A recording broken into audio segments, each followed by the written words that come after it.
తొలుత అవిఘ్నమస్తనుచు ధూర్జటినందన నీకు మృక్కెదన్ ఫలితము సేయుమయ్యా నిను ప్రార్థన చేసెద ఏకదంత నావల పలిచేతి ఘంటమున వాక్కున నెప్పుడు వాయకుండు మీ తలపున నిన్ను వేడెదను నా తలపున నిన్ను వేడెదను దైవగణాధిపలోకనాయక కూజంతం రామ రామేతి మధురం మధురాక్షరం ఆరుహ్య కవితాశాఖాం వందే వాల్మీకి కోకిలం వ్యాసం వసిష్ఠనప్తారం శక్తే పౌత్రమకల్మషం పరాశరాత్మజం వందే శుకతాతం తపోనిధిం నారాయణం నమస్కృత్య నరం చైవ నరోత్తమం దేవీం సరస్వతీం వ్యాసం తతో జయముదీరయేత్ సచిదానందరూపాం తాం గాయత్రీ ప్రతిపాదితాం నమామి హ్రీం దేవీం ధియో నః ప్రచోదయాత్.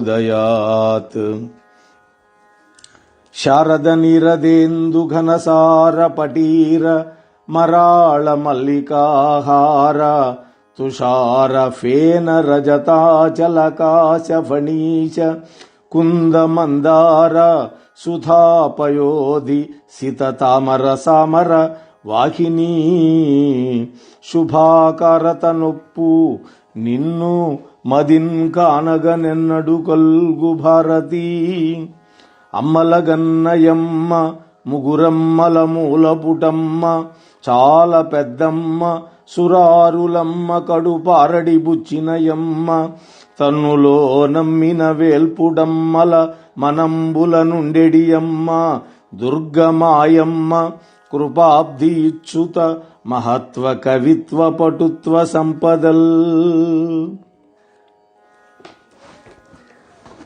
యా దేవీ సర్వభూతేషు విద్యారూపేణ సంస్థితా నమస్తస్యై నమస్తస్యై నమస్తస్యై నమో నమః. శ్రీ గురుభ్యో నమః. శ్రీమాత్రే నమః.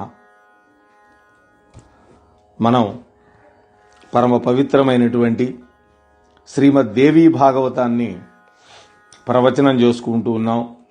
నా ఆరాధ్య దైవమైనటువంటి రామచంద్ర ప్రభువు యొక్క జగన్మాత అయినటువంటి ఆ అంబికాదేవి యొక్క కృపా కటాక్షాలతోటి ఈరోజు మనం రెండవ భాగంలోకి ప్రవేశం చేశాం. నిన్నటి రోజున మనం దేవీ భాగవతం యొక్క మాహాత్యాన్ని 3 అధ్యాయాలలో మనకి స్కాంద పురాణంలో ఉన్నటువంటి విషయాలని మనం చెప్పుకున్నాం. ఈ రోజున దేవీ భాగవతంలోని ప్రథమ స్కంధాన్ని మనం ప్రారంభం చేసుకుందాం. శౌనకాది మహర్షులందరూ కూడా బ్రహ్మదేవుడి యొక్క ఆజ్ఞ మేరకి కలిదోషాలకు భయపడినటువంటి వాళ్ళై నైమిషారణ్యంలో తలదాచుకున్నారు. వాళ్ళు నిరంతరం కూడా యజ్ఞయాగాది క్రతువులు విధి విధానంగా చేసుకుంటూ ఉన్నారు. మధ్య మధ్య విరామ సమయాల్లో కాలక్షేపం కోసం పురాణ శ్రవణాన్ని చేస్తున్నారు. అష్టాదశ పురాణాలు రచించినటువంటి వ్యాస భగవానుడికి సాక్షాత్తు శిష్యుడైనటువంటి సూత పౌరాణికుడు వాళ్ళకి పురాణాలు వినిపిస్తూ ఉన్నాడు. అందరూ కూడా శ్రద్ధాసక్తులతో వింటూ ఉన్నారు. ఒకరోజు ఆ సూత గద్దె మీద సూత మహర్షి పరివేష్టించి ఉండగా దాదాపు 86,000 మంది శౌనకాది మహర్షులంతా కూర్చోనున్నారు. అప్పుడు ఆ శౌనకుడు లేచి, ఓ మహానుభావ, ఓ సూత మహర్షి, అష్టాదశ పురాణాలను సమగ్రంగా అధ్యయనం చేశావు నువ్వు. నువ్వెంతో ధన్యుడివి. మీ గురువుగారి యొక్క అనుగ్రహం వల్ల నీకు ఈ పురాణ సంపద అంతా కూడా లభ్యమైంది. దీనికి తోడు నువ్వు శ్రోతలకి శరీరం పులకించేటట్లుగా రోమహర్షితంగా కథలు చెప్తుండటం వల్ల, ఆ నేర్పు నీకు పుట్టుకతోనే రావడం వల్ల, మా అదృష్టం బాగుండటం వల్ల నువ్వు ఈ పుణ్యక్షేత్రానికి ఇలా వచ్చావు. మమ్మల్ని ధన్యులను చేస్తూ ఉన్నావు అని వాళ్ళు పరిపరి విధాలుగా స్తోత్రం చేశారు. ఓ మహానుభావ, వ్యాస శిష్య, ఇప్పటికీ చాలా పురాణాలు చెప్పావు, మేము కూడా విన్నాం.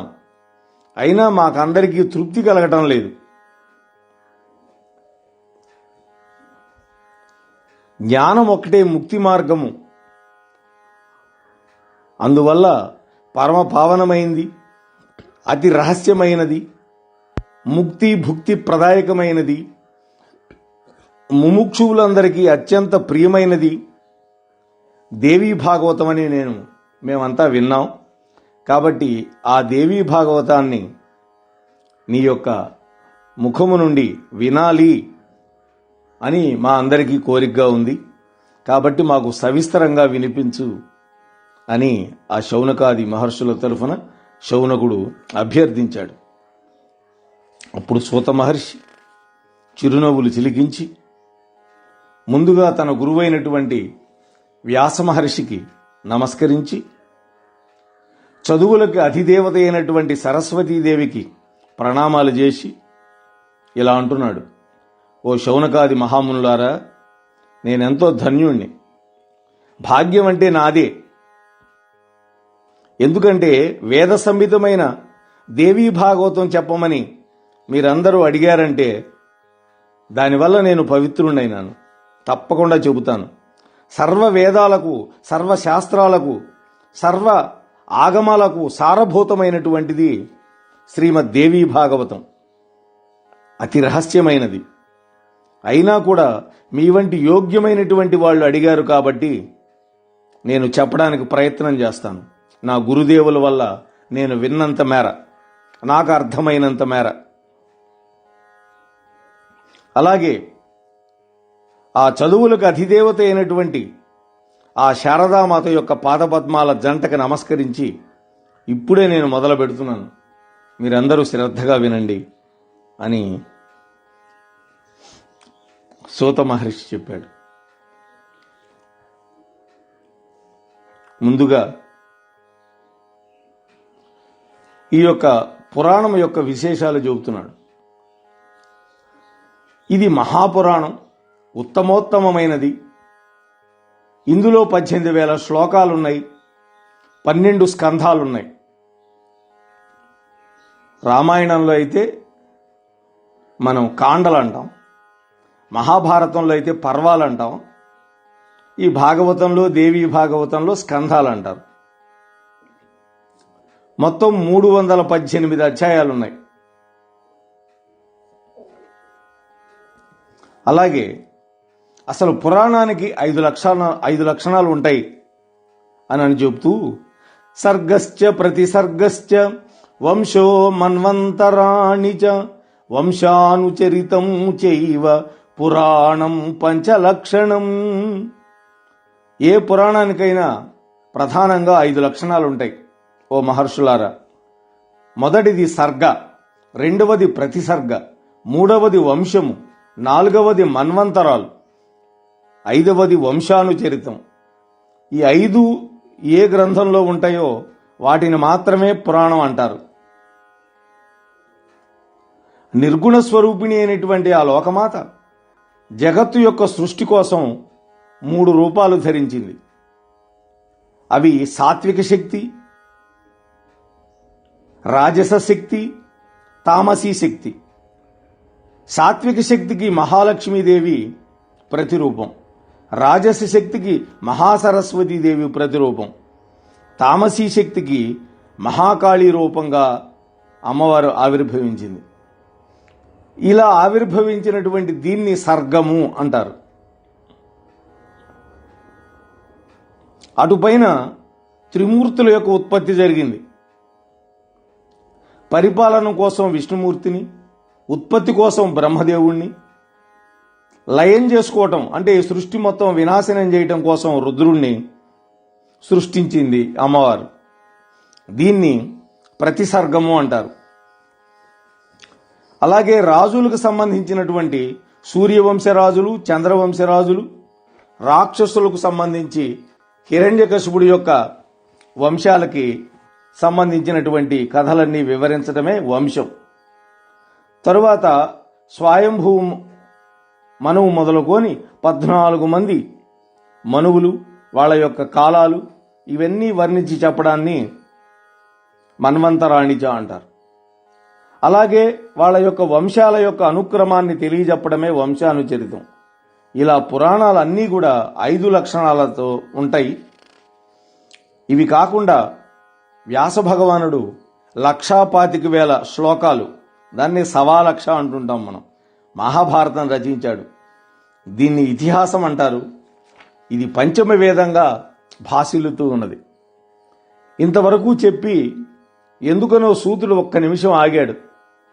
అప్పుడు శౌనకుడు మళ్ళీ ఇలా ప్రశ్నించాడు, ఓ సూత మహర్షి, నువ్వు సర్వజ్ఞుడివి, అందువల్ల ఆ పురాణాలు ఎన్ని, వాటి పేర్లేమిటి, ఉపపురాణాలు కూడా ఉన్నాయని మేము విన్నాము, వాటన్నింటి గురించి మాకు తెలియజేయండి అన్నారు. అప్పుడు సూత మహర్షి,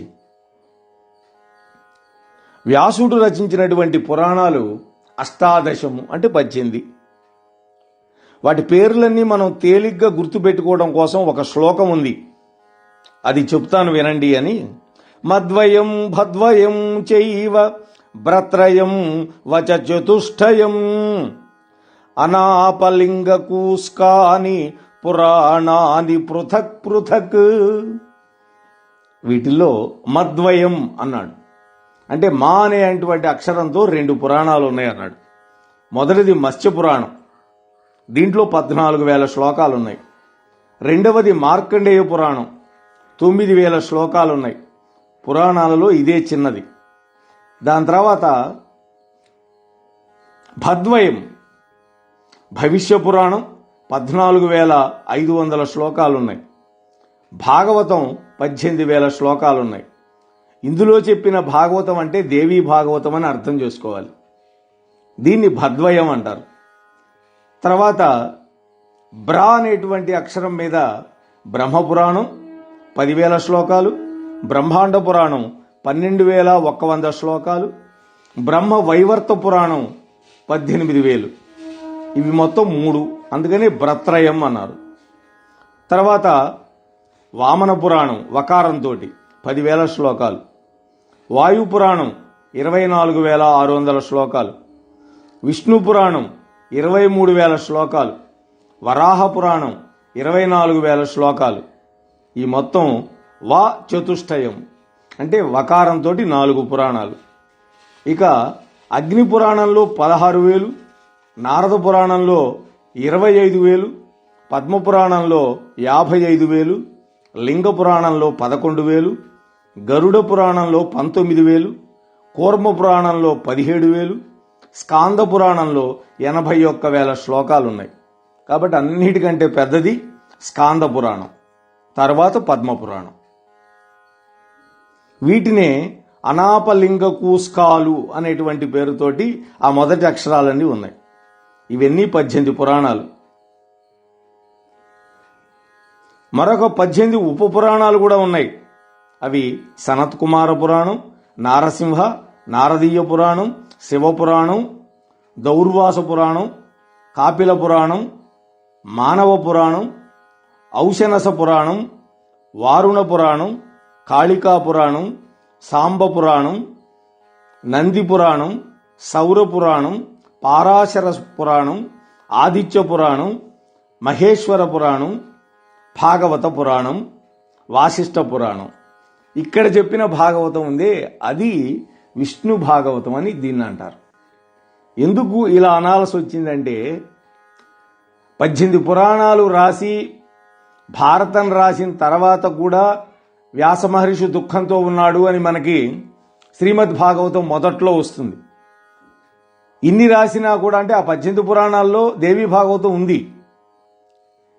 దుఃఖం ఎందుకు తగ్గలేదు అంటే నువ్వు భగవంతుడి కథ, విష్ణుమూర్తి కథ, శ్రీకృష్ణుడి కథలు రాయలేదయ్యా, అందుకని నీకు దుఃఖం తొలగలేదంటే అప్పుడు శ్రీమద్ భాగవతాన్ని రచించాడు వ్యాస మహర్షి. అందువల్ల మొదట చెప్పిన 18లో దేవీ భాగవతం మాత్రమే ఉంది అని వ్యాఖ్యాతలు అన్నారు. సరే, ఇలా పురాణాల యొక్క విశేషాలన్నీ వాళ్ళకి చెప్పాడు. వాటితో పాటు ఆ పురాణాల్లో శ్లోకాల సంఖ్య కూడా చెప్పాడు. సరే, శ్రద్ధగా ఆలకిస్తూ ఉన్నారు. శౌనకాది మహర్షులకు ఒక అనుమానం వచ్చింది. ఓ సూత మహర్షి, వ్యాసుడికి శుకుడు అనేటువంటి కుమారుడు ఉన్నాడని మేము విన్నాం. మరి వ్యాసుడికి పెళ్ళే లేదు కదా, భార్య లేదు కదా, అలాంటప్పుడు కొడుకు ఎలా జన్మించాడు? తల్లి ఎవరు? ఆ కుమారుడు ఎలాంటివాడు? అలాగే శుకుడు మహాతపస్వి అని, పుట్టుకతోటే మహాయోగి అని కూడా మేము విన్నాము. అతడు ఈ విపుల పురాణాన్ని ఎలా, ఏ విధానంలో చదివాడు అనేది మాకు సందేహంగా ఉంది. ఓ సౌమ్య, మాకు ఆ వివరాలన్నీ చెప్పు అని వాళ్ళు అడిగారు. అప్పుడు ఆ శుకబ్రహ్మ యొక్క జనన వృత్తాంతాన్ని మనకి చెబుతూ ఉన్నాడు సూత పౌరాణికుడు. ఓ శౌనకాది మహర్షులారా, పూర్వకాలంలో వ్యాసుడు సరస్వతీ నదీ తీరంలో ఒక ఆశ్రమం నిర్మాణం చేసుకొని తపస్సు చేసుకుంటూ ఉన్నాడు. అప్పట్లో పిచ్చుకల జంట ఒకటి వ్యాసుడికి రోజు కనిపించేది. వాటి యొక్క పరస్పరానురాగం ఆశ్చర్యపరిచేది ఈ వ్యాసుడిని. వాటి గూడు, ఆ గూటులో అప్పుడే గురుడు విచ్చి పిచ్చిక పిల్ల పుట్టడం వ్యాసుడి యొక్క మనస్సును ఆకట్టుకున్నాయి. సంతానం అంటే పక్షులకే ఇంత ప్రేమ ఉంటే ఇక మనుష్యుల సంగతి చెప్పాలా అనుకున్నాడు. అంటే ఆ పుట్టినటువంటి చిన్న చిన్న పిల్లలకి ఎర్రటి నోళ్లు. ఆ పక్షులు, తల్లి పక్షి ఎక్కడెక్కడి నుంచో ఆహారం తెచ్చి పోషిస్తూ ఉంది. అదంతా చూస్తూ ఉన్నాడు రోజు. దంపతులు వార్ధక్యంలో తమకు పరిచర్యలు చేయటం కోసం పుత్రుని కోరుకుంటారు కదా, తమకు వయసు మళ్ళీపోయిన తర్వాత సంపాదించి సుఖపెడతారని ఆశిస్తారు కదా. చివరికి ఏది చేయకపోయినా చివరికి చితైనా సరే నిప్పంటించి ఉత్తరక్రియలు చేస్తాడు కదా. పోనీ గయలో శ్రార్థం పెడతాడు కదా. ఎన్ని సుఖాలు ఉన్నా కూడా మానవుడికి కొడుకును తనివి తీరా కౌగలించుకోవడంలో లాలించడం అనేది ఉత్తమోత్తమైనటువంటి సుఖాలు కదా. అదే పుత్ర గాత్ర పరిష్వంగణం సుఖం అని అంటారు. మహాభారతంలో శాకుంతలోపాఖ్యానంలో దుష్యంతుడికి శకుంతల సభలో చెబుతుంది ఇదే మాట. అపుత్రస్య గతిర్నాస్తి అన్నారు పెద్దవాళ్ళు. ఉత్తమ లోకాలను సాధించి పెట్టేది పుత్రుడే కదా. ఈ ఆలోచనతోటి వ్యాసుడి యొక్క మనస్సు వికలమైపోయింది. వేడి నిట్టూర్పులు విడిచాడు. పుత్రప్రాప్తి కోసం తపస్సు చేయాలని దృఢంగా సంకల్పం చేసుకున్నాడు. ఇంకే అక్కడి నుంచి బయలుదేరాడు. సరస్వతీ నదీ తీరం నుంచి మేరు పర్వతం దగ్గరికి వెళ్ళాడు. ఆలోచించాడు. అక్కడ ఏ దేవుడు నా కోరిక తీరుస్తాడు? విష్ణుమూర్తా, రుద్రుడా, ఇంద్రుడా, బ్రహ్మదేవుడా, సూర్యుడా, వినాయకుడా, కార్తికేయుడా, ఎవరు? వ్యాసుడు నిర్ణయం చేసుకోలేకపోతున్నాడు. అంతలోకి చూడండి, అనుకోకుండా నారద మహర్షి అటు వచ్చాడు. వీణ మీటుకుంటూ టాయ్ టాయ్ టాయ్ అని వీణ మీటుకుంటూ వచ్చాడు. వెంటనే ఈ వ్యాసుడు లేచి అతిథి మర్యాదలు చేశాడు నారద మహర్షికి. అప్పుడు ఈ విషయమంతా చెప్పి, ఓ మహర్షి, ఏ దేవుని ప్రార్థించాలో తేల్చుకోలేకపోతున్నాను, నాకు మంచి సలహా చెప్పండి అని అడిగాడు. అప్పుడు నారదుడు చెప్పాడు, ఒకనాడు ఇదే ప్రశ్న మా తండ్రి అయిన బ్రహ్మదేవుడు కూడా ఆయన తండ్రి అయిన విష్ణుమూర్తిని అడిగాడట. ఏమని అడిగాడో చెబుతున్నాడు బ్రహ్మదేవుడు. ఓ తండ్రి, ఓ జగత్పతి, ఓ త్రికాలజ్ఞ అని సంబోధించి ఆ విష్ణులోకానికి వెళ్లేసరికి ఆ విష్ణుమూర్తి ధ్యానం చేస్తూ ఉన్నట్టు ఆ సమయంలో ఈయనకి ఆశ్చర్యం కలిగింది. నువ్వు జగత్పతివే, ఎవరి గురించి తపస్సు చేస్తున్నావు, ఎందుకు తపస్సు చేస్తున్నావు? నాకు ఆశ్చర్యంగా ఉంది. నీ నాభికమలలో నుంచి పుట్టిన నేనే ఈ సమస్త సృష్టిని చేస్తున్నానే, మరి నీకంటే అధికుడెవరు? నువ్వే కర్తవు కదా, నువ్వే భర్తవు కదా ఈ సృష్టికి అని అడిగాడు. స్వామి, నీకు పుత్రుడిని మాత్రమే కాదు, నేను నీకు భక్తుడిని కూడా. అందువల్ల నా అనుమానాలకి సరైనటువంటి నివృత్తి కలిగించు అని అడిగితే విష్ణుమూర్తి చిద్విలాసంగా చిరునవ్వులు చిందిస్తూ జవాబు చెప్పాడు. నాయనా విరించి, మంచి ప్రశ్న అడిగావు, శ్రద్ధగా విను. నువ్వు నేను శివుడు సృష్టి స్థితి లయకారకులమని ప్రపంచమంతా అనుకుంటుంది. కానీ ఈ విధులను మనతో నిర్వర్తింపజేస్తున్నది ఆదిపరాశక్తి అని వేదవేత్తలకు మాత్రమే తెలుసు, మనకీ తెలుసు. మన ముగ్గురం ఆ శక్తి అధీనంలో ఉన్నాం. నేను స్వతంత్రుణ్ణి కాదు, పరతంత్రుణ్ణి. నీకు గుర్తుందా, ప్రళయ మహాసముద్రంలో 5,000 సంవత్సరాల పాటు నేను మధుకైటపులతో బాహాబాహి యుద్ధం చేశాను. ఆ యుద్ధం నీ కళ్ళెదురు జరిగిందే కదా. మహాదేవి అనుగ్రహం వల్ల కదా నేను వాళ్ళను సంహరించగలిగాను. జ్ఞాపకం చేసుకో. నా అవతారాలన్నిటికీ ఆమె కారణం. నా ప్రమేయం ఏమాత్రం లేదు. లేకపోతే ఎవడైనా పశుజాతిలో జన్మించాలని కోరుకుంటాడా? ఎందుకని? మత్స్య రూపంలో, వరాహ రూపంలో, తాబేలులాగా, నరసింహంలాగా పుట్టాడు కదా స్వామి. ఓ చతుర్ముఖ, మరిచిపోయావా? ఒకప్పుడు వింటి నారి తెగి నా శిరస్సు ఎటో పడిపోయింది. అప్పుడు నువ్వే కదా గుర్రపు తల తెచ్చి దేవశిల్పి అయినటువంటి త్వష్ట ప్రజాపతితో అతికించుపజేశావు. అందరూ అప్పుడు నన్ను హయగ్రీవుడని పిలిచారే. భేషజాలు ఎందుకునా నాయనా? నేను స్వతంత్రుణ్ణి కాదు, శక్తి యొక్క పరాధీనుణ్ణి. ఆ శక్తినే నేను నిరంతరం ధ్యానం చేస్తుంటానన్నాడు. ఇది విష్ణుమూర్తి చెప్పినటువంటి జవాబు. కాబట్టి నారద మహర్షి చెప్తున్నాడు, ఓ వ్యాస మహర్షి, మా తండ్రి బ్రహ్మదేవుడు ఈ విషయాన్ని నాకు చెప్పాడు. అందువల్ల నువ్వు కూడా నీ హృదయ పద్మంలో ఆ దేవి యొక్క పాదపద్మాలను ధ్యానించు.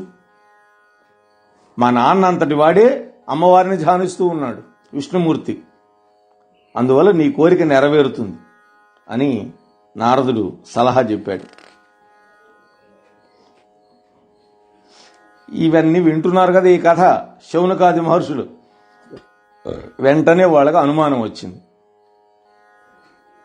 ఏమిటేమిటి, విష్ణుమూర్తి శిరస్సు తెగిపడిందా? గుర్రపు తలకాయని తెచ్చి అతికించారా? ఆయన్ని హయగ్రీవుడు అని పిలిచారా? ఇదంతా చాలా విడ్డూరంగా ఉంది, మాకు వివరంగా చెప్పు అన్నారు వాళ్ళు.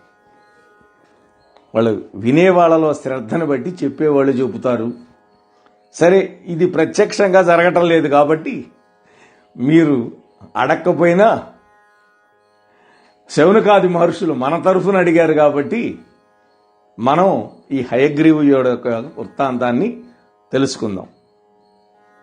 జ్ఞానానందమయం దేవం నిర్మల స్ఫటికాకృతిం ఆధారం సర్వ విద్యానాం హయగ్రీవముపాస్మహే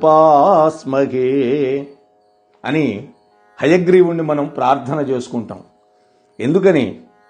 జ్ఞానానందమయం దేవం, ఆయన జ్ఞానమయుడు, సర్వ విద్యలకు ఆధారభూతమైనటువంటి వాడు.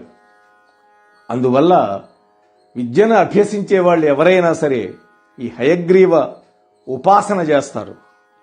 అటువంటి హయగ్రీవుడి యొక్క అద్భుతమైనటువంటి చరిత్రని మనం తెలుసుకునే ప్రయత్నం చేద్దాం. ఓ మహర్షులారా, దేవదేవుడైనటువంటి విష్ణుమూర్తి జీవితంలో జరిగిన ఒక అపూర్వమైన సంఘటన చెబుతాను, వినండి. ఒకానొకప్పుడు ఆ జనార్దనుడు 10,000 సంవత్సరాల పాటు రాక్షసులతోటి భయంకరంగా యుద్ధం చేసి బాగా అలసిపోయినాడు. అప్పుడు ఆయన పడుకోవాలనుకున్నట్ట. కానీ అది పాలసముద్రం. ఆ పాలసముద్రం ఒడ్డున ఉన్నాడు ఆయన. సరి అయినటువంటి చెయ్యలేదు. అందువల్ల ఆయన నించోనే నిద్రపోవాలనుకున్నట్ట. అప్పుడు ఆయన ఏం చేశాడు, తన ధనుస్సుకి బాగా వంచి దానికి నారిని బిగించి ఉన్నాడు. అటువంటి వింటు కోపు మీద గడ్డం పెట్టుకొని అలా నుంచోనే ఆయన విశ్రాంతి తీసుకుంటున్నాడు. అలసటో లేకపోతే దైవయోగమో చటుక్కున విష్ణుమూర్తికి నిద్ర పట్టింది. గాఢ నిద్రలోకి వెళ్ళిపోయాడు. చాలా కాలం గడిచిపోయింది. అంతలోకి ఏదో యజ్ఞం చేయాలని తలపెట్టారు దేవతలు. అప్పుడు బ్రహ్మదేవుణ్ణి శివుణ్ణి వెంట పెట్టుకొని వాళ్ళంతా విష్ణులోకం వెళ్ళారు. ఎందుకని? యజ్ఞభర్త యజ్ఞభోక్త విష్ణుమూర్తి. ఆయన లేకుండా యజ్ఞం జరగదు. ఇది దేవకార్యం, చేస్తున్నది యజ్ఞం కదా. అందువల్ల వాళ్ళు జగన్నాథుని అనుమతి తీసుకొని ప్రారంభించాలని వాళ్ళ కోరిక. వాళ్ళు విష్ణులోకం వెళ్ళి చూస్తే విష్ణుమూర్తి లేడక్కడ. వాళ్ళంతా దివ్య దృష్టితో చూశారు. అప్పుడు ఆ పాలసముద్రం ఒడ్డున ఆ యుద్ధం జరిగినటువంటి ప్రదేశంలో విష్ణుమూర్తి వింటి యొక్క కొప్పు మీద గడ్డం పెట్టుకొని నిద్రపోతూ కనిపించాడు. అందరూ అక్కడికి వెళ్ళారు. అక్కడ అలికిడయింది ఇంతమంది వెళితే. అయినా కూడా ఆయన నిద్ర లేవల. అంత గాఢ నిద్రలో ఉన్నాడు. అలసట అంత గొప్ప నిద్రను కలిగిస్తుంది. శాస్త్రం ఒకటి చెప్పింది, ఎవరైనా నిద్రపోతుంటే నిద్రాభంగం చేయకూడదు, మహాపాపం అన్నారు దాన్ని. అలాగని యజ్ఞాన్ని ఆపుకోలేము అని వాళ్ళు సంశయంలో పడ్డారు. అప్పుడు బ్రహ్మదేవుడికి ఒక ఉపాయం తట్టింది. వెంటనే ఒక చెదపురుగుని సృష్టించాడు. ఓ చెదపురుగా, నువ్వు వెంటనే వెళ్ళి ఆ వింటి నారిని కొరికేసేయి. అప్పుడు ధనస్సు జారిపడుతుంది. ధనస్సు ఎప్పుడైతే జారిపడుతుందో అక్కడ గడ్డం పెట్టుకున్నటువంటి వాడు వెంటనే లేస్తాడు. మా దేవకార్యం నెరవేరుతుంది అని ఒక పథకం చెప్పాడు. కానీ ఆ పురుగుకు ఒక ధర్మ సందేహం వచ్చింది. ఓ కమల సంభవ, జగద్గురువైనటువంటి రమాపతికి నిద్రభంగం చేయమంటావా నన్ను? ఎలా చేసేది? శాస్త్రం తెలిసిన వాడివే నువ్వు. నిద్రాభంగం, కథాభంగం, దాంపత్య భేదనం, శిశుమాత్ర విభేదనం, ఇవన్నీ బ్రహ్మహత్యతో సమానమైన పాపాలంటారు కదా. చూడండి, ఆ పురుగు ఉద్భవించింది. ఆ ఉద్భవించినటువంటి పురుగు బ్రహ్మచేత సృష్టించబడింది కాబట్టి అంత జ్ఞానం కలిగింది దానికి. అంటే మొట్టమొదటిది ఏం చెప్పింది? ఎవరైనా గాఢ నిద్రపోతుంటే లేపకూడదు. అంటే రైలు ఎక్కి నిద్రపోతున్నాడు ఒకడు, వాడి దిగాల్సిన స్టేషన్ వచ్చింది, అప్పుడు వాడిని లేపితే తప్పు కాదు, అంతేగాని పని పాట లేకుండా లేపకూడదు అనేది అర్థం. అలాగే మరి పురాణ ప్రవచనం జరుగుతోంది, అక్కడ ఏదైనా సరే పిచ్చి మాటలు మాట్లాడటమో లేదా ఇప్పుడు దిక్కుమాలిన సెల్ ఫోన్ టింగ్ టింగ్ అని మోగటమో ఇలాంటివి చేయకూడదు. అలాగే దంపతుల మధ్య తగాదా పెట్టకూడదు. ఏదైనా మూడు మీద పెళ్ళానికి పెళ్ళం మీద మూడికి చెప్పి వాళ్ళు విడిపోయేటట్టు చేయకూడదు. అలాగే తల్లి బిడ్డలను వేరు చేయకూడదు. ఇవి బ్రహ్మహత్య చేసిన దాంతో సమానం. కాబట్టి ఇంత పాపానికి ఒడిగడితే నాకేం ఒరుగుతుంది? అప్పటికే ఉందన్నమాట. మొదలైంది ఇదే ఈ పురుగుతోటే, లంచం లంచం లంచం, నాకేంటి నాకేంటి అనేది. కాబట్టి నాకు దక్కే ఫలితం ఏంటి? నాకు పాపం కదా పైగా అన్నది. అప్పుడు బ్రహ్మదేవుడు అన్నాడు, ఓ వమ్రి, వమ్రి అంటే చెదపురుగు అని అర్థం, నీకు యజ్ఞంలో భాగం కల్పిస్తా. హోమగుండంలో ఈ ఋత్వికులు హవిస్సులు వేసేటప్పుడు కొంత అటు ఇటు గాలికి ఎగిరిపడుతూ ఉంటుంది. ఆ ఎగిరిపడినటువంటి భాగాలన్నీ నీవే. కాబట్టి నువ్వు వెళ్ళి త్వరగా విష్ణుమూర్తిని నిద్రలేపే పని చూడు అన్నారు. ఆ పురుగు వెళ్ళింది. ఆ వింటి నారి కొరికింది. ఎప్పుడైతే ఆ ధనస్సు బాగా వంచబడి ఉందో ఈ నారి కొరకగానే ఒక్కసారి నిటారుగా లేచింది. ఆ ఒక్క పెట్టున ధనస్సు ఎగిసిపడింది. భీకరమైన శబ్దం, భోనభోంతరాళాలలో ప్రతిధ్వనించింది. దేవతలంతా భయపడిపోయినారు. బ్రహ్మాండం సంక్షోభించింది. భూమి గడగడ ఉనికింది. సముద్రాలు ఘూర్లిని. అందులో ఉండేటువంటి జలచరాలకు వణుకు పుట్టింది. జంఝామారుతాలు వీచినాయి. పర్వతాలు కదిలిపోయినాయి. అమంగళకరంగా ఉల్కాపాతం జరిగింది. మహోత్పాతాలు జరిగినాయి. హఠాత్తుగా సూర్యుడు అస్తమించాడు. ప్రపంచమంతా చీకట్లు వ్యాపించినాయి. ఏమి జరుగుతుందో తెలియక దేవతలంతా కళవెళపడిపోతున్నారు. సూత మహర్షి చెప్తున్నాడు ఇదంతా. ఓ తాపసులారా, ధనస్సు పైకొనక ఆనిచిన ఉన్న శిరస్సు, అద్భుతమైన ఆ దేవదేవుడి యొక్క శిరస్సు, కుండల మండితమైన శిరస్సు త్రుటిలో తెగి ఎటో ఎగిరిపడిపోయింది. హరయే నమః, శ్రీకృష్ణాయ నమః. అంతటి ఘోరం జరిగింది. కొంతసేపటికి చీకట్లు విడిపడ్డాయి. భీభత్సం శాంతించింది. శిరస్సు లేని మొండెం కనపడింది. దేవతలంతా బావురుమన్నారు. భయపడిపోయినారు. నిశ్చేష్టులైపోయినారు. ఓ జగన్నాయక, నువ్వు దేవాదిదేవుడివి, సనాతనుడివి, ఏమిటి దారుణం, ఏమిటి మాయ? నీ శిరస్సును ఎవరు ఖండించారు? పోనీ ఖండించబడిన శిరస్సు ఏది కనిపించడం లేదే? మా స్వార్థం వల్ల నిన్ను పోగొట్టుకున్నాం అని వాళ్ళు పరిపరి విధాలుగా దుఃఖిస్తూ ఉన్నారు. అయ్యయ్యో, మేమంతా ఎంత మూఢులం, ఇంకా మాకు రక్షకుడెవరు? అలా డీలాపడి విలపిస్తూ ఉంటే బ్రహ్మ, శివుడు మొదలైన దేవతలంతా ఈ పరిస్థితి అంతా దేవగురువు అయినటువంటి బృహస్పతి గమనించాడు. ఆయన దేవతల గురువు కదా, పైగా వేదాంతం బాగా వంట పట్టించుకున్నవాడు. నెమ్మదిగా దేవతలందరినీ ఓదారుస్తూ, ఓ మహానుభావులారా, ఓ దేవతలారా, ధైర్యం తెచ్చుకోండి. ఎంత దుఃఖించి ఏమి లాభం? కొంచెం తేరుకోండి. ఉపాయం ఆలోచించండి. మీ బుద్ధికి పని చెప్పండి. దైవబలము, పురుషకారము రెండూ సమానమే. ఇప్పటి కర్తవ్యమే ఉపాయం మనకి. ఒకప్పుడు కాదు, అన్ని వేళలా అన్ని విధాల దైవం కంటే పురుషకారమే ఫలిస్తుంది అన్నాడు. అంటే మానవుడి యొక్క తెలివే ఎక్కువ పనిచేస్తుంది అని మనకి ఈ 5వ అధ్యాయంలో 41వ శ్లోకం చెప్పాడు.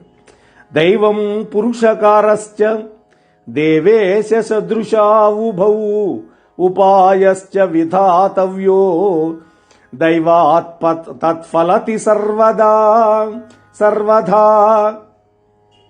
ఈ మాట ఎప్పుడైతే చెప్పాడో బృహస్పతి, దైవం కంటే పురుష కార్యమే గొప్పదని చెప్పాడే, పురుష ప్రయత్నం. ఇంద్రుడికి ఉక్రోషం తన్నుకొచ్చింది. ఓ దేవగురు, ఎందుకు వచ్చిన పౌరుషం అయ్యా? ఇది అనర్థదాయకం. దైవమే గొప్పది, దాని శక్తికి తిరుగుండదు. లేకపోతే ఏమిటి ఈ దారుణం? దేవతలు, దేవతా నాయకులు అందరం కళ్ళప్పగించి చూస్తూనే ఉన్నాం. విష్ణుమూర్తి శిరస్సు ఎగిరిపడిపోయింది అన్నాడు. అప్పటికి బ్రహ్మదేవుడు తేరుకున్నాడు.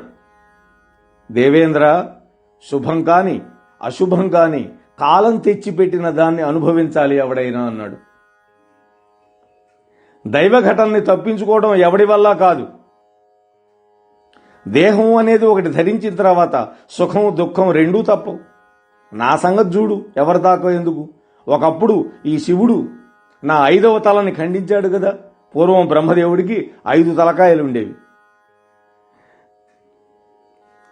5వ తలని ఆయన ఖండించాడు. ఈ శివుడికి శాపం వల్ల లింగపాతం జరిగింది కదా. దుర్వాస మహర్షి లింగ రూపంలో ఉంటాడని శపించాడు. అంతా కాలమహిమ. నీ విషయం అంతే కదా. సాక్షాత్తు దేవేంద్రుడివి, శచీదేవి భర్తవి. మరి నీకు శరీరం అంతా కళ్ళైపోలేదా? స్వర్ణ సింహాసనం నుంచి ఎన్నిసార్లు నువ్వు భ్రష్టుడివి కాలేదు?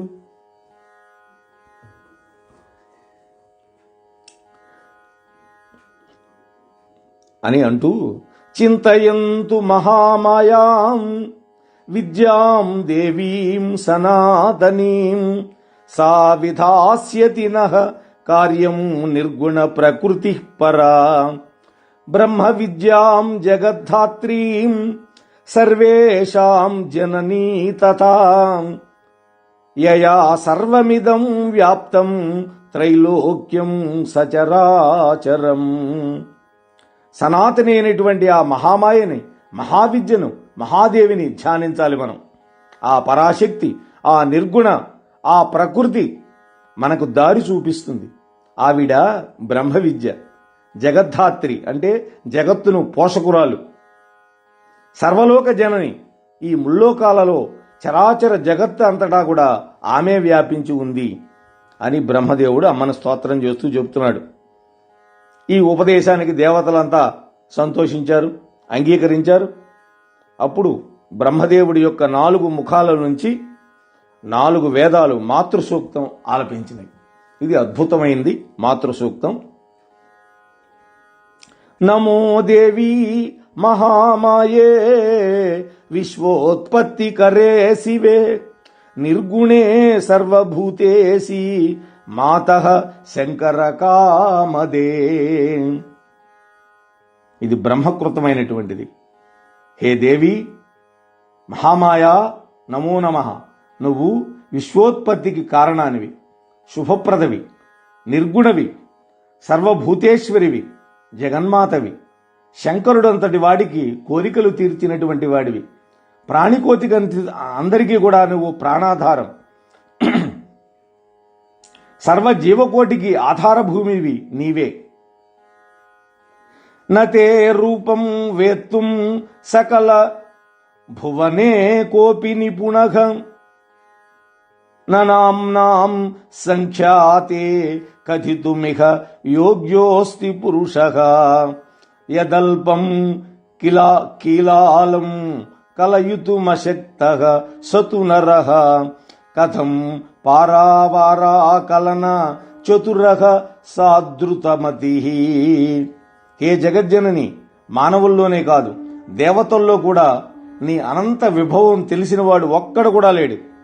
నువ్వు అద్వితీయవు. అంటే రెండో వాళ్ళు ఎవరూ లేరు. ఒంటి చేత్తోటి ఈ సకల మిథ్యా విశ్వాసాన్ని ప్రపంచాన్ని సృష్టిస్తున్నావు. దీనికి వేదవాక్కులే ప్రమాణం. ఇంత సృష్టి చేసి కూడా నువ్వు నిర్వికారంగా ఉంటావు. నీ చరిత్ర చిత్ర విచిత్రమైనది. అమ్మా, విష్ణుమూర్తి యొక్క శిరస్సు తెగిపడిందని నీకు తెలియదా? తెలిసి కూడా ఈ తాత్సారం ఏమిటి తల్లి? అతడు నీ పాద సేవకుడు కదా. మహాపాపం ఏమైనా చేశాడా? అది నీ పాదసేవ కంటే బలీయమైందా? లేకపోతే కన్న తల్లివి ఇంత ఉపేక్షిస్తావా? దేవతలకు ఎంత విషమ పరిస్థితి దాపురించింది తల్లి. విష్ణుమూర్తి శిరస్సు ఎగిరిపడిపోవడం ఏమిటి? ఎంత ఆశ్చర్యం! బహుశా సకల దేవతలు చేసిన దోషాలు విష్ణుమూర్తికి కొట్టి ఉన్నాయి. అందరి పాపాలను అతడి నెత్తిన పెట్టావేమో. లేదా మధుకైటవులతో 1000 సంవత్సరాలు సాగిన యుద్ధంలో నా అంతట నేనే జయించాడని ఆ విష్ణుమూర్తికి ఏమైనా గర్వం వచ్చిందా? అందుకనే ఏమైనా శిక్షించావా? ఓ తల్లి, నీ భావం ఏమిటో మాకు అంతుపడటం లేదు. అదే కాకుండా క్షీరసముద్రరాజ తనయ అయినటువంటి ఆ లక్ష్మీదేవి మీద నీకేమైనా కోపం వచ్చిందా? అందుకని ఆమె భర్తను ఏమైనా చంపేశావా? ఆమెను భర్తు విహీనను చేశావా? వినోదిస్తున్నావా? అమ్మా, నీ అంశతో జన్మించాడు విష్ణుమూర్తి. అతడు ఏదైనా అపరాధాలు చేసి ఉంటే క్షమించడమే సమంజసం తల్లి. అతన్ని స్వరగా దీవింపజేయి, మమ్మల్ని అందరినీ ఆనందింపజేయి తల్లి అని బ్రహ్మదేవుడు 4 ముఖాలలో ఉన్నటువంటి వేదాలు ఈ విధంగా స్తోత్రం చేసినాయి. అప్పుడు వేదాలు చేసినటువంటి ఈ యొక్క స్తుతికి ఆ మహేశ్వరి ప్రసన్నురాలైంది. కనిపించకుండా ఆకాశవాణి రూపంలో వినిపించింది ఆ తల్లి. ఓ దేవతలారా, మీరు చింత మానుకోండి.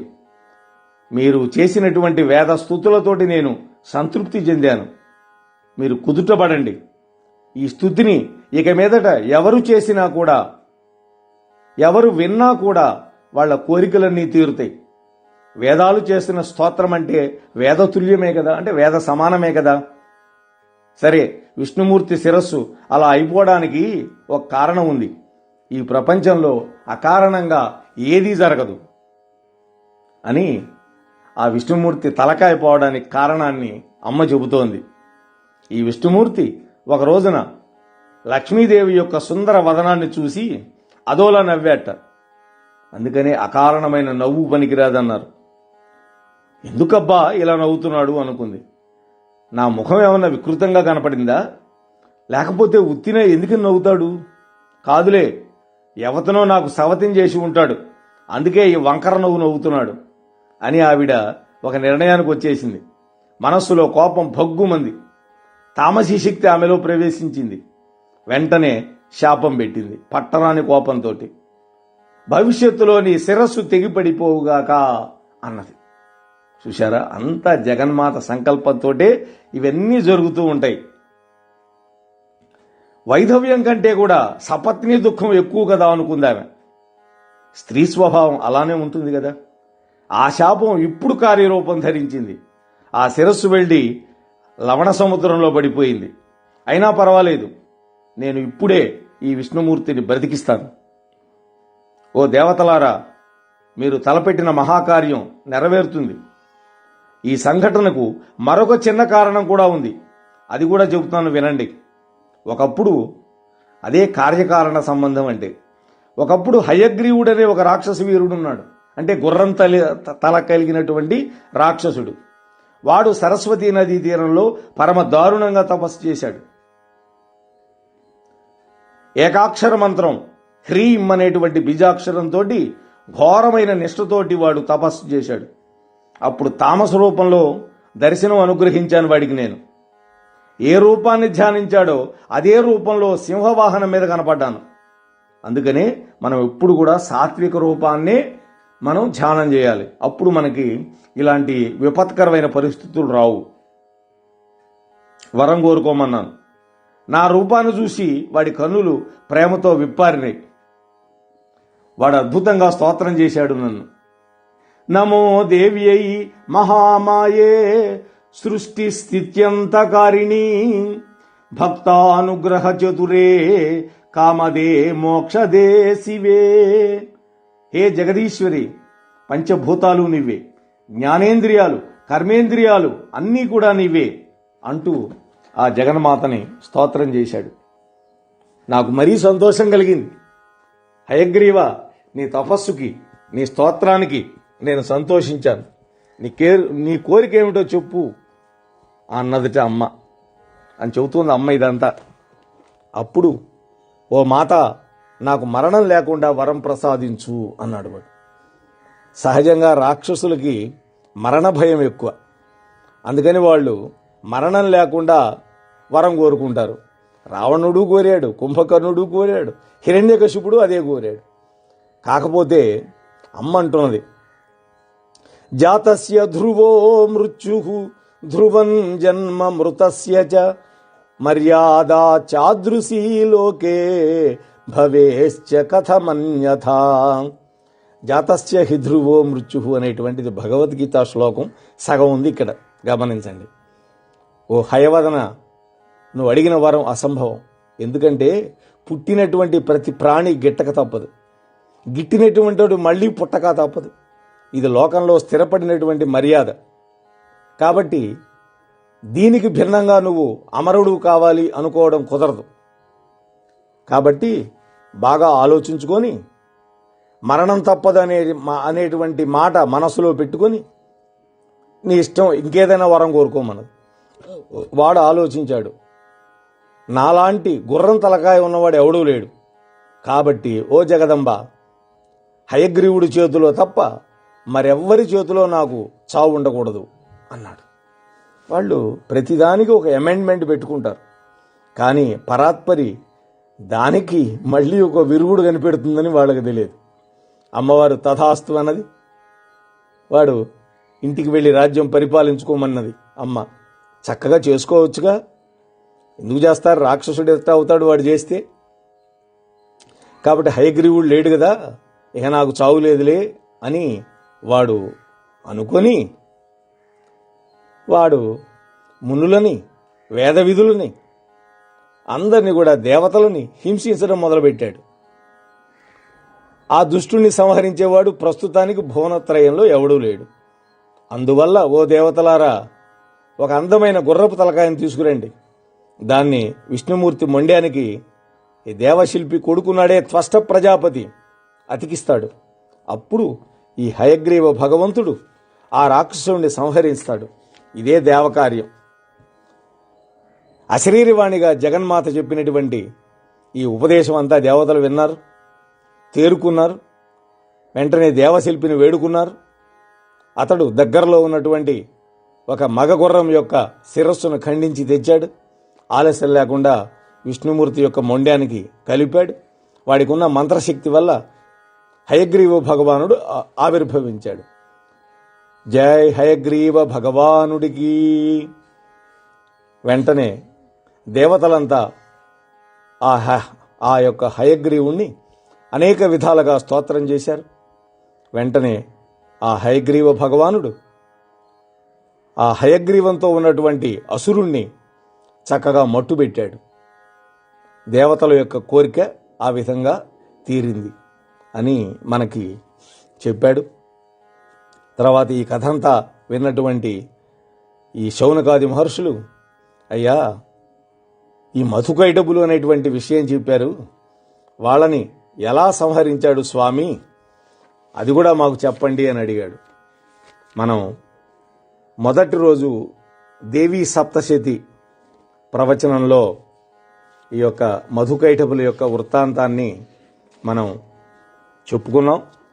కాబట్టి మనం ఇక్కడ మళ్ళీ ఆ విషయాన్ని అంత విస్తారంగా చెప్పుకోవడం కుదరదు. కాబట్టి క్లుప్తంగా చెప్పేసి తర్వాత మూల కథలోకి వెళ్ళిపోదాం. పూర్వం విష్ణుమూర్తి యొక్క కర్ణమలం నుంచి ఇద్దరు రాక్షసులు పుట్టుకొచ్చారు.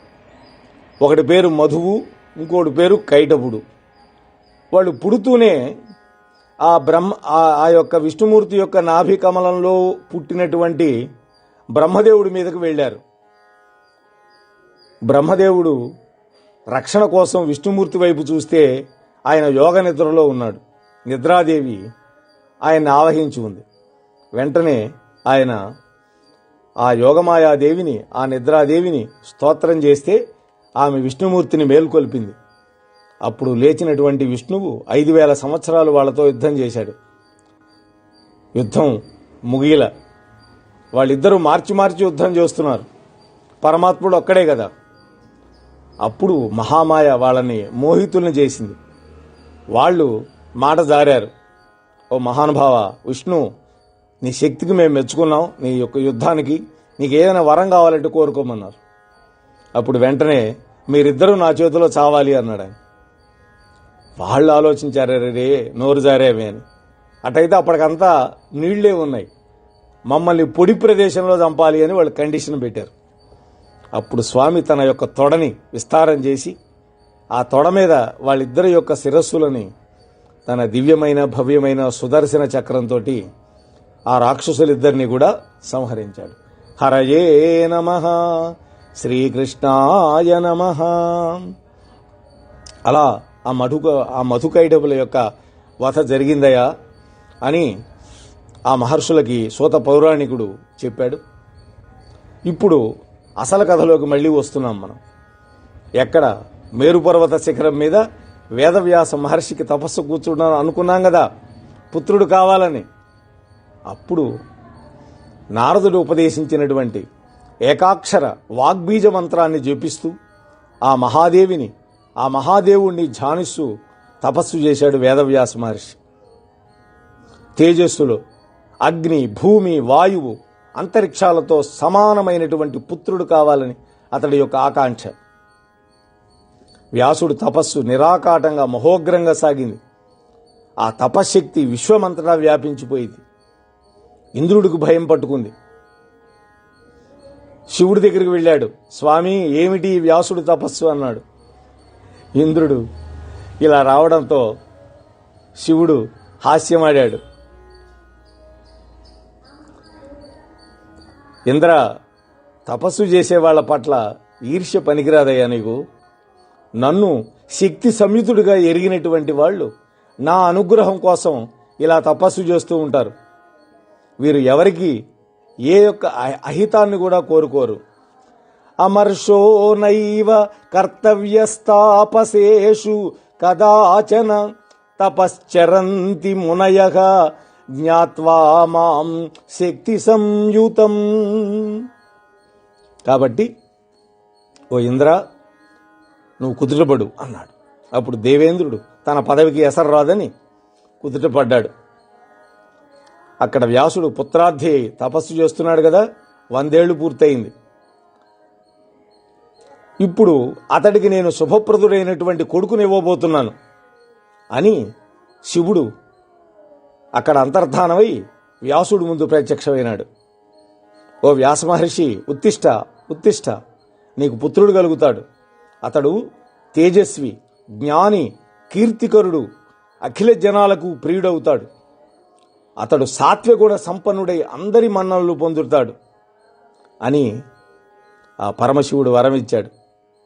ఎప్పుడైతే మహాదేవుడిచ్చినటువంటి ఆ వరాన్ని విన్నాడో వ్యాసుడు పరమ సంతృప్తి పడ్డాడు. తపస్సు ముగించేశాడు. తన ఆశ్రమానికి వచ్చాడు సరస్వతీ నదీ తీరంలో. మరి ఇక అగ్నికార్యం చేయాలిగా. ఇక అరణి తీశాడు. అరణి అంటే 2 రావి కర్రలు, ఒక దాంట్లో రంధ్రం ఉంటుంది. ఆ రంధ్రంలో పెట్టి 2వ కర్రని రాపాడిస్తే అందులో నుంచి అగ్ని పుడుతుంది. దానిని మాత్రమే యజ్ఞాలకు వాడాలి, అంతేగాని లౌకిక అగ్ని పనికిరాదు. ఇక అరణి బయటికి తీసి ఆ కాష్టంతో మధిస్తూ ఉన్నాడు. చిత్తంలో మాత్రం పుత్రవాంఛ మెదులుతూ ఉంది. మంథనంతో అగ్ని పుడుతోంది. కానీ నాకు కొడుకెలా పుడతాడు? పుత్రారణి అనిపించుకునే స్త్రీ నాకు లేదు కదా. పోని ఒక స్త్రీని తెచ్చిపెట్టుకొని పాదాలకు సంకెళ్ళు వేసుకునేదా అని అనుకుంటూ, పతివ్రతాపి దక్షాపి రూపవత్యపి కామిని సదా బంధన రూపాజ స్వేచ్ఛా సుఖ విఘాతిని. వంశాన్ని నిలబెడుతుంది భార్య, సౌఖ్యాన్ని ఇస్తుంది, సేవలు కూడా చేస్తుంది, ఇవన్నీ నిజమే. కానీ స్వేచ్ఛ స్వాతంత్ర్యాలకు మాత్రం ఆ తరుణీమణి ప్రతిబంధకమే అవుతుంది కదా అని అనుకుంటున్నాడు. అరణు ముందు కూర్చొని మంథనం చేస్తున్నాడు. వ్యాసుడు దిగులు పడుతూ ఉన్నాడు. సరిగ్గా అదే సమయానికి ఆ జగన్మాత యొక్క ప్రేరణ వల్ల ఘృతాచి అనేటువంటి అప్సరస ఎవరో పంపినట్టు వచ్చిందన్నాడు. వ్యాసమహర్షి ఆశ్రమం వైపు వచ్చింది. మెరుపు తీగలాగా ఆకాశంలో దగ్గరగా నిలబడింది. విలాసంగా క్రీగంట చూపులతో గిలిగింటలు పెట్టింది. వ్యాసుడి మనస్సులో కదలికలు మొదలైనవి. అప్పుడు వ్యాసుడు మనస్సులో అనుకున్నాడు, అరెరే, పెద్ద సంకటమే వచ్చి పడిందే. ఏం చేసేది? ఒకవైపా ఆశ్రమ ధర్మం, మరొక వైపా మన్మథ బాధ విజృంభిస్తోంది. నన్ను పల్టీ కొట్టించడానికి ఇది ఇలా వచ్చిందా ఏంటి? పోనీ నింద వస్తే వచ్చింది. గృహస్థాశ్రమ సుఖం ముందు అది ఏ పాటిది? వ్రతం చెడినా ఫలితం దక్కాలి. నా పుత్రవాంఛ తీరడం ముఖ్యం. అది స్వర్గాన్ని ఇస్తుందని, మోక్షాన్ని ఇస్తుందని జ్ఞానులు చెప్పారు కదా అని అనుకుంటున్నాడు. అయితే ఈ అప్సరస వల్ల అది నెరవేరుతుందా ఏమో, నాకైతే సందేహమే అని అనుకుంటూ ఉన్నాడు. వేదవ్యాస మహర్షి తన యొక్క మనస్సులో ఇవన్నీ కూడా ఆలోచించుకుంటూ ఉన్నాడు. ఇలా ఆలోచించుకుంటూ ఉండగానే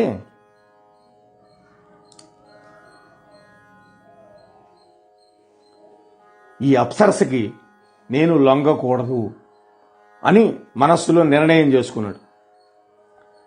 ఆయన మనోనిశ్చయాన్ని గమనించింది పైన ఉన్నటువంటి ఘృతాచి. ఆమె కూడా ఇంకాస్త చనువు తీసుకోవాలి అనే విషయానికి జంకింది. శపిస్తాడేమోనని భయపడింది. వెంటనే చిలక రూపం ధరించింది. అటు ఇటు గెంతింది. వ్యాసుడు ఇంకా కలవరపడ్డాడు. ఆయన శరీరం అంతా మన్మథ వికారం అయిపోయింది. సర్వాంగాలు స్వాధీనం తప్పి తిరుగుబాటు చేస్తున్నాయా అనిపించింది. అయినా కూడా గొప్ప ధైర్యంతో మనస్సును చిక్కబట్టుకున్నాడు. కానీ నిలువరించలేకపోతున్నాడు. గుండె జారిపోతోంది. మనస్సు ఏమన్నా ఘృతాజీ ఘృతాజీ అంటున్నది. అరణిలో అగ్నిమథనం జరుగుతోంది. వేగం పెరిగింది. వీర్యస్ఖలనమైపోయింది. అది అరణిలో పడింది. చిలకడం కొనసాగింది. అప్పుడు అద్భుతం జరిగింది. ఆ అరణి నుంచి ఒక పుత్రుడు పుట్టాడు. ఆ అబ్బాయి ముమ్మూర్తుల వ్యాసుడిలాగానే ఉన్నాడు. భగ్గుమన్న యాగాగ్నిలాగా ఉన్నాడు. వ్యాసుడు నివ్వెరపోయినాడు. ఏమిటిది? క్షణకాలం ఆలోచించాడు. వెంటనే శివుడిచ్చిన వరం జ్ఞాపకం వచ్చింది ఆయనకి. ఓ అరణీగర్భ సంభూతుడు, తేజోరూపి అయినటువంటి పుత్రుడు నాకు పుట్టాడు అని సంబరపడ్డాడు. మురిసిపోయినాడు. వెంటనే ఆ పుత్రుడిని గంగాజలంతో స్నానం చేయించాడు. జాతక కర్మలన్నీ నిర్వహించాడు. అప్పుడు ఆకాశం నుండి పుష్పవాన కురిసింది. దేవదుందుభులు మోగినాయి. గంధర్వులు గానం చేశారు. అప్సరసలందరూ నృత్యం చేశారు. విద్యాధరులు, నారద, తుంబురులు ఆ తండ్రి కొడుకులను స్తోత్రం చేశారు. అప్పుడు అంతరిక్షాత్పపాతోర్యాం దండగ కృష్ణాజినం శుభం కమండలుస్తథా దివ్యః సుఖస్యార్థే ద్విజోత్తమ. ఏమి జరిగింది అద్భుతం అంటే, ఆకాశం నుండి కృష్ణాజనము, దండ కమండలాలు అక్కడికి వచ్చినాయి. ఆకాశంలో నుంచి వచ్చేసినాయి. వెంటనే ఆ బాలుడు మహా తేజస్సుగా ఎదిగిపోయాడు. ఉపనయన సంస్కారం జరిగిపోయింది. తండ్రికిలాగే ఇతడికి కూడా పుట్టుకతోనే వేదాలన్నీ కూడా బుద్ధిస్తమైపోయినాయి. చూడండి ఎటువంటి పుత్రుడు పుట్టాడు. చిలక రూపం ధరించినటువంటి ఘృతాచిని చూడటం వల్ల పుట్టాడు కాబట్టి ఆ పుత్రుడికి శుకుడు, శుకము అంటే చిలక అని అర్థం సంస్కృతంలో, అనే పేరు పెట్టాడు. బృహస్పతిని గురువుగా వరించాడు. బ్రహ్మచర్య దీక్ష ఇప్పించాడు. సకల వేదాలను, వేదాంగాలను, ధర్మశాస్త్రాలని సమగ్రంగా బృహస్పతి ఆశ్రమంలో గురుకుల పద్ధతిలో నేర్చుకున్నాడు శుకుడు. చదువు పూర్తయింది. గురుదక్షిణ చెల్లించి మళ్ళీ తండ్రి దగ్గరికి వచ్చాడు. వెంటనే తండ్రి అన్నాడు, నాయనా, అందమైనటువంటి ఒక మునికన్యను చూసి నీకు వివాహం చేస్తానన్నాడు. అలా ఎప్పుడైతే వివాహం చేస్తాను అనేటువంటి మాట అన్నాడో, శుకుడు అంటున్నాడు, తండ్రి మీరేమంటున్నారో నాకు తెలియటం లేదు. మీరా ధర్మజ్ఞులు, తత్వం తెలిసిన వాళ్ళు, నేను మీకు శిష్యుణ్ణి, నన్ను ఆజ్ఞాపించండి అన్నాడు. వ్యాసుడు అన్నాడు, నాయనా, నీకోసమని 100 ఏళ్లు తపస్సు చేశాను, ఎంతో శ్రమపడ్డాను. చివరికి శివుడి యొక్క అనుగ్రహం వల్ల నువ్వు నాకు పుట్టావు.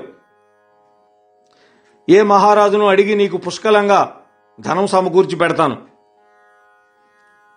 నీకు పెళ్లి చేస్తాను. చక్కగా నాకు మనవణ్ణి ప్రసాదించు, నా వంశాన్ని వృద్ధి చేయి అన్నాడు. అప్పుడు శుకుడన్నాడు, తండ్రి, అసలు ఈ మానవలోకంలో ఆరోగ్యకరమైన సుఖం అంటూ ఏదైనా ఉన్నదా? ప్రతి సుఖంలోనూ కూడా దుఃఖస్పర్శ ఉంటుంది కదా. మరి నీ వంటి ప్రాజ్ఞులు వాటిని నిజంగా సుఖాలంటారా?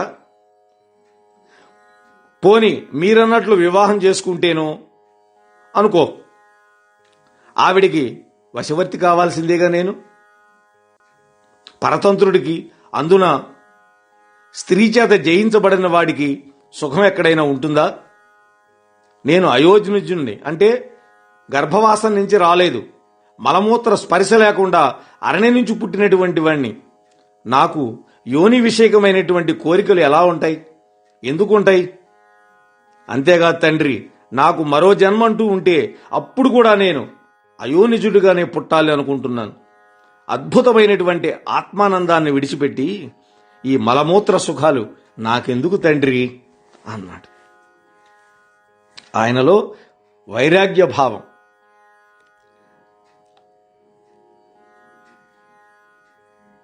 తండ్రి, నా దృష్టిలో ఈ సంసార బంధంలో ఇరుక్కోనటువంటి వాడే అసలైన పండితుడు, మేధావి, శాస్త్రపారంగతుడు. తన బంధాలను విడిపించుకోవడానికి పనికిరాని చదువే కాదు, దానికోసం శ్రమపట్టం వృథా అన్నాడు.